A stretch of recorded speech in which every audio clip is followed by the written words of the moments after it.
The David Pakman Show at davidpakman.com.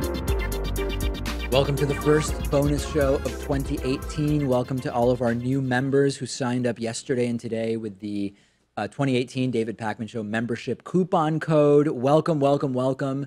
We are back. And today we're just going to get caught up on vacations, road trips, not for me, but for Pat. So let's start there. Pat, you want to start with me? Let's start with you. Okay. To set it up for people.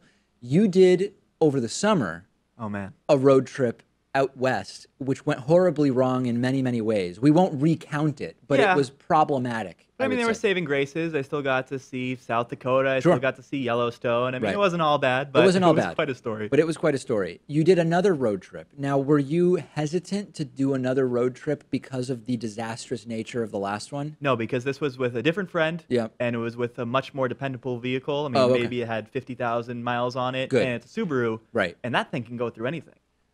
Pat is not, as far as I know, being endorsed by Subaru. This is a complete, not that you know just honest, not that I'm aware of, honest review. Okay, so what was the route that you took this time? We checked out the South. We went down the first day. We went to Roanoke, Virginia, really just passing through there. But I got to see the Roanoke Star, which is the largest freestanding illuminated man-made star in the entire world. Wow. So that was quite fascinating. And how much bigger is it than the second biggest one? Oh, much bigger, I would imagine. I mean, I've seen plenty of illuminated, freestanding, man-made stars, and this is probably the best one I've ever seen. Okay, very good. Roanoke, Virginia. Then I went to the Great Smoky Mountains, which is on the border of Tennessee and North Carolina. It's the most visited national park in the entire United States, which is surprising to me. That's shocking. Just beautiful mountainous views. Pretty cold there. You know, I expected it would be a little bit warmer being from the north, but that was ignorance on my part. On the way down, we'll get to the trip back, but on the way down, what was the longest stretch of driving in one day? Maybe like, we went all the way down to Tennessee pretty much in the first day. Oh, wow. Including the border town between Tennessee and Virginia called Bristol. Okay. Where half of the road is in one state and half's on the other, which is pretty cool place. There's a documentary about Bristol, Tennessee. Yeah. Where they do in a racetrack, a racing stadium. They set up these like emergency healthcare clinics for people with no healthcare because it's so poor down there and they have no access to healthcare. Depressing, that documentary. But so anyway, did you notice that Bristol was incredibly impoverished? No, I actually didn't. Oh, I had no idea. It actually looked like a pretty normal town for me. Huh. And to kill the time on the way down, we played Would You Rather. And, that's horrible. I can't say too much about what happened there because it wouldn't even be appropriate for the bonus show, and that's saying something. That's saying a lot, yeah. We had to kill time somehow. Okay, so then you go to where is next on the trip? So then we went from the Smoky Mountains to Asheville, North Carolina, which is kind of like a hippy-dippy town. Yeah. Very, very strong vegan scene there. Wow. Problem is, it's not really so much for tourists, I would say. Isn't that good, though? You get more of an authentic experience? Yeah, but, I mean, we didn't do enough research. I mean, if we had, like, a tour guide with us that could show us, like, the cool spots, it would have been a little bit better. My friend, who I went with, named Alex Jones, by the way. Right. Coincidentally enough, got a tattoo there. No way. I was too afraid to get one myself. I wasn't going to go along with that, but that was pretty cool. So you go to Asheville, and then what's the next stop? The next stop was Atlanta, Georgia. Okay. We went to the Sundial, which is a skyscraper you can go to the top of, and the whole place is like turning around. It makes one revolution per day. Oh, okay. And they have a bar up there. So I was thinking, like, if you get too tipsy, it actually would be totally fine because if you're like starting to fall over in one direction, then the revolution will get you back into place. Does it move? You wouldn't fall over. Can you perceive the movement of it? Because one revolution in 24 hours is pretty slow.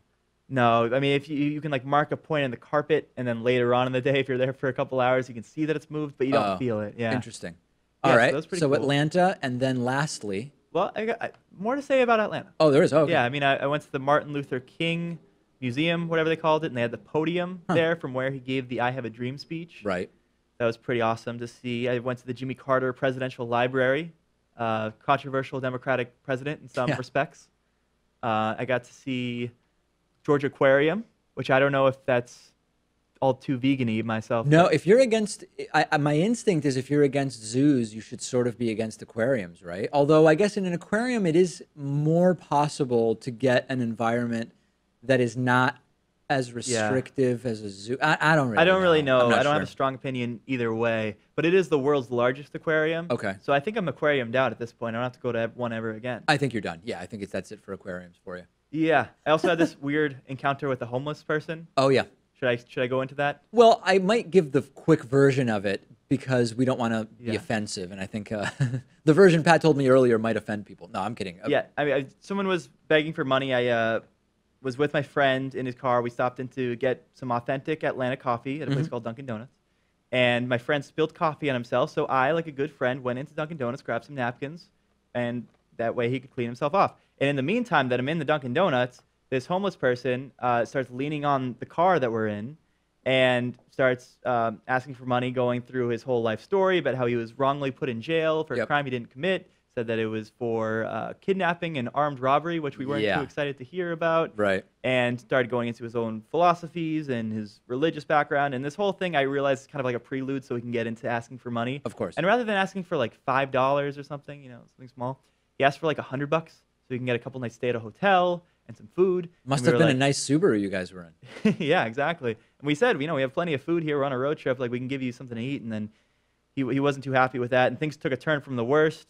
For the worst. For the worst, yes. And at one point, I just got sick of the whole thing because it had been 20 minutes of him rambling, and I just kind of snapped, and we got into this verbal argument, and then he wanted to punch me in the face and a whole bunch of other things. Wow. So I was, not too threatened by him, but worried that he may have had a weapon.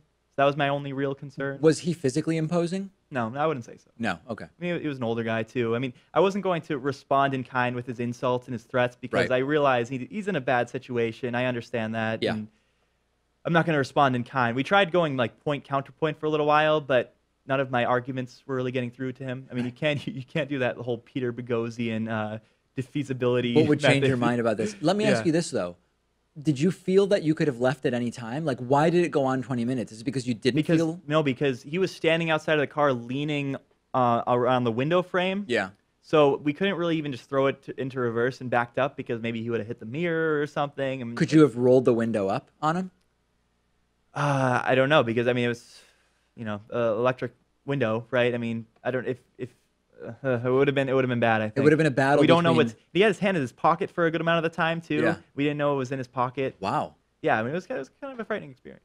That's not good. But then just to wrap the story up, we went to Charleston, South Carolina afterwards, and I was so stressed out by this whole incident that we actually did midnight yoga to end 2017. Nice. First time I ever done yoga. I was a yoga virgin at the time. Yep. And it ended with some meditation. We got to reflect on 2017, and that's how I wrapped up the year. And then at midnight, when it wrapped up, then what did you do? Just kind of woke up in total zen, right, to begin 2018. Yeah. I would recommend it. But then did you go out, or you just went? No, I just went home from there. We had a long trip back, and then yesterday. Wait, you left at midnight to go back? No. We went and slept, right? Oh, okay. And then we got up early yesterday. Yeah. And drove like 16 hours in a row all the way home. Wow. Traffic? No. No traffic. Holiday.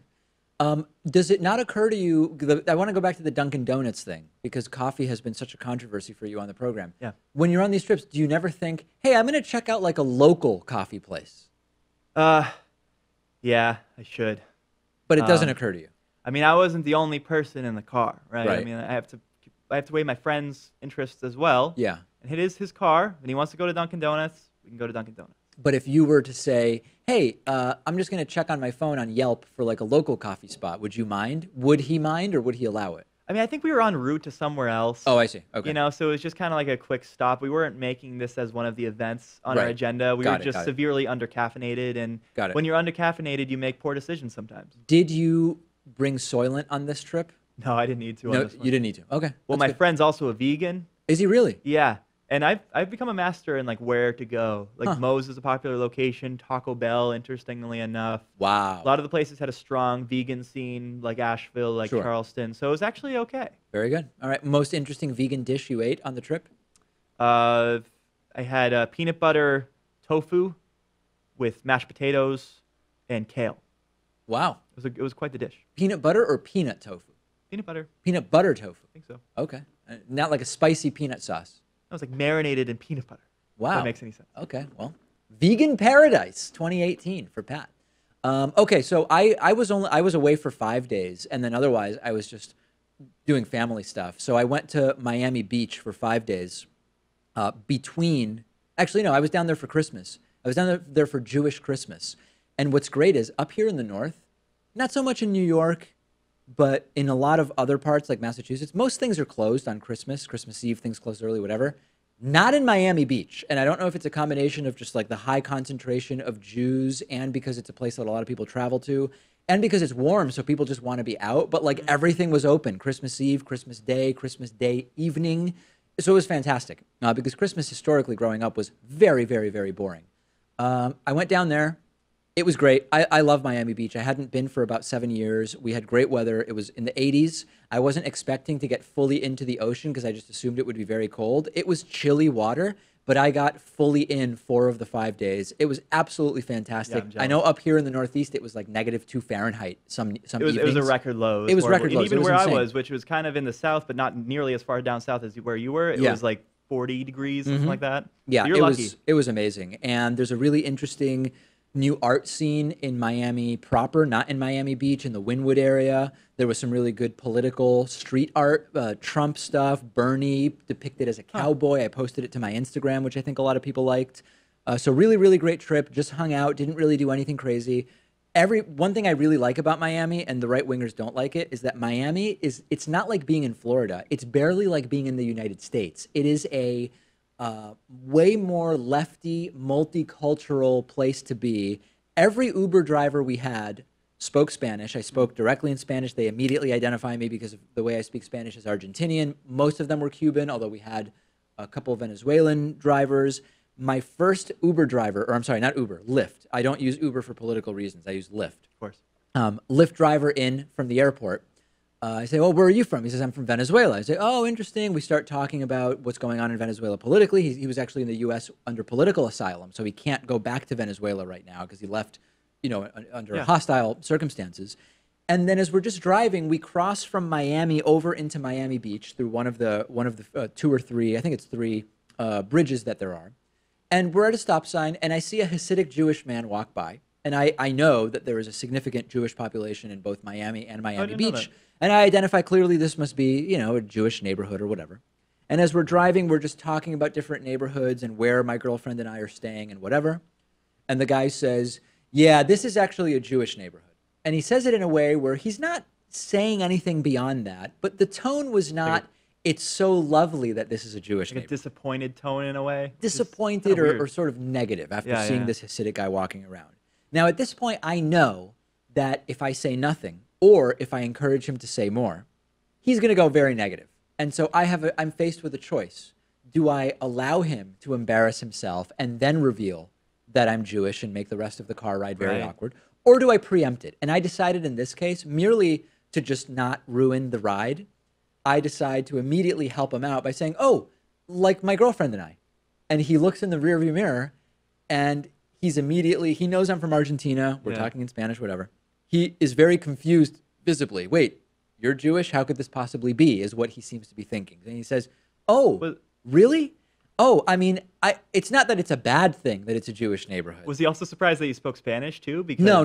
He's been to Argentina. He knows almost everyone in Argentina is white, and he wasn't surprised about that at all. So I saved him, but in a really awkward way, because he said, "I'm not saying anything bad.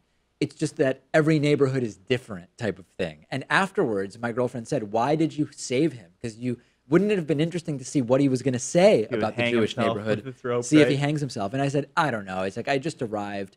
I figured I'll just prevent him from saying something really offensive and help him out." And it was a fine rest of the ride.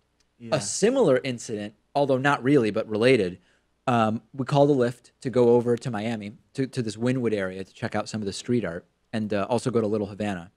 And I see that my Lyft driver's name is Eric, but spelled in the traditional German way with a CH on the end instead of just a C, E-R-I-C-H. Now, in my experience, I'm only aware of a few people with that first name. And in the political world, they've all been hardcore right-winger white nationalist types. It's a popular name. Well, it's not.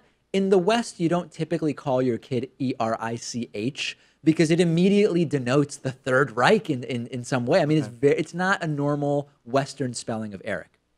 I get in, and I get into the car, guy looks straight out of the Aryan nation, right? His physical appearance is Hitler's prototypical master race. Guy speaks English with an accent. Interesting. Say, where are you from? He says, I'm from Cuba. Okay. So what enters my mind immediately? After World War II, Cuba was a place, along with Argentina, by the way, where former Nazis fled to avoid prosecution for their involvement in the Holocaust. So I immediately dream up this scenario where this guy's family was Nazis. Right after World War II, they flee to Cuba because that's one of the places that they were able to go. And this is why you have Erich, E-R-I-C-H, who looks straight out of one of Hitler's medical journals describing the perfect specimen, ends up in Cuba. I didn't ask about it. I was inferring a lot about this guy. Yeah. But anyway. I mean, it doesn't mean that he holds racist or anti-Semitic views. Of course not. Of course not. But just kind of curious. I'm like, E-R-I-C-H from Cuba, and he looks, typically Aryan. That's the scenario I built up in my head. Perfectly nice guy, though. And we talked a lot about why he was in Miami and et cetera, et cetera. That's a testy thing to try to explore, right? Like, what brought how do your I ask family that? To Cuba? I mean, you got to just kind of leave it alone. I could have said, is your family originally from Cuba or from somewhere else? And they clearly were not originally from Cuba. And they clearly were not. And clearly the answer, I assume, based on E-R-I-C-H, was going to be either Germany or Austria or possibly the German part of Switzerland. I don't know, right? Like, where else would they have been from? Which very quickly would have led me to a question that I may not have been comfortable asking, which is really, what year did they leave Germany to come to Cuba? 1947. Yeah, it sounds like you had to play the role as like a peacekeeper, right. Coming in contact with all of these people. Right? Yes, I did. I was very, very calm on the trip and relaxed, and I didn't argue. As you should be. I mean, it's vacation. The weather was nice. You're in Miami. You're on the beach. Exactly. Then I got back, and it was 4 in Boston when we went. So it wasn't the best, but great trip. It's great to be back. We've got a lot of exciting stuff happening in 2018. The David Pakman Show at davidpakman.com.